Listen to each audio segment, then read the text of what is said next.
Hey everybody, it's Anna and welcome back to my booktube channel. This Poetry Thursday, I want to read you a poem that never fails to kind of just put me in the spirit of this time of year, and that is Ode to the West Wind by Percy Bysshe Shelley. O wild west wind, thou breath of autumn's being, thou from whose unseen presence the leaves dead are driven like ghosts from an enchanter fleeing, yellow and black and pale and hectic red, pestilence-stricken multitudes, O thou who chariotest to thy dark wintry bed the winged seeds, where they lie cold and low, each like a corpse within its grave, until thine azure sister of the spring shall blow her clarion o'er the dreaming earth, and fill driving sweet buds like flocks to feed in air with living hues and odors plain and hill. Wild spirit, which art moving everywhere, destroyer and preserver, hear, O hear. Thou on whose stream mid the steep sky's commotion loose clouds like earth's decaying leaves are shed, shook from the tangled boughs of heaven and ocean, angels of rain and lightning. There are spread on the blue surface of thine airy surge, like the bright hair uplifted from the head of some fierce Maenad, even from the dim verge of the horizon to the zenith's height, the locks of the approaching storm. Thou dirge of the dying year, to which this closing night will be the dome of a vast sepulchre, vaulted with all thy congregated might of vapors, from whose solid atmosphere black rain and fire and hail will burst, O hear. Thou who didst waken from his summer dreams the blue Mediterranean where he lay, lulled by the coil of his crystalline streams beside a pumice isle in Bysshe's bay, and saw in sleep old palaces and towers quivering within the waves' intenser day, all overgrown with azure moss and flowers, so sweet the sense faints picturing them. Thou for whose path the Atlantic's level powers cleave themselves into chasms, while far below the sea blooms and the oozy woods which wear the sapless foliage of the ocean know thy voice, and suddenly grow gray with fear and tremble and despoil themselves, O hear. If I were a dead leaf thou mightest bear, if I were a swift cloud to fly with thee, a wave to paint beneath thy power and share the impulse of thy strength, only less free than thou, O uncontrollable, if even I were as in my boyhood, and could be the comrade of thy wanderings over heaven, as then, when to outstrip thy skyey speed scarce seemed a vision, I would ne'er have striven as thus with thee in prayer in my sore need. O lift me as a wave, a leaf, a cloud, I fall upon the thorns of life, I bleed.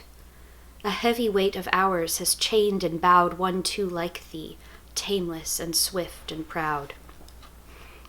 Make me thy lyre, even as the forest is. What if my leaves are falling like its own? The tumult of thy mighty harmonies will take from both a deep autumnal tone, sweet though in sadness. Be thou spirit fierce, my spirit. Be thou me, impetuous one. Drive my dead thoughts over the universe like withered leaves to quicken a new birth, and by the incantation of this verse scatter, as from an unextinguished hearth, ashes and sparks, my words among mankind. Be through my lips to unawakened earth the trumpet of a prophecy. O wind, if winter comes, can spring be far behind? I adore this poem. I think that when I first read it, I was probably in high school, and that was around the time that I really started trying to write poetry more seriously. And I wasn't very experienced. I wasn't very good at any of it. But I think one of the most important things I did during that period when I was writing my own poems was to just read a lot. And honestly, I learned a lot from reading the Romantic poets. I learned a lot of different formal constraints, different rhyme schemes.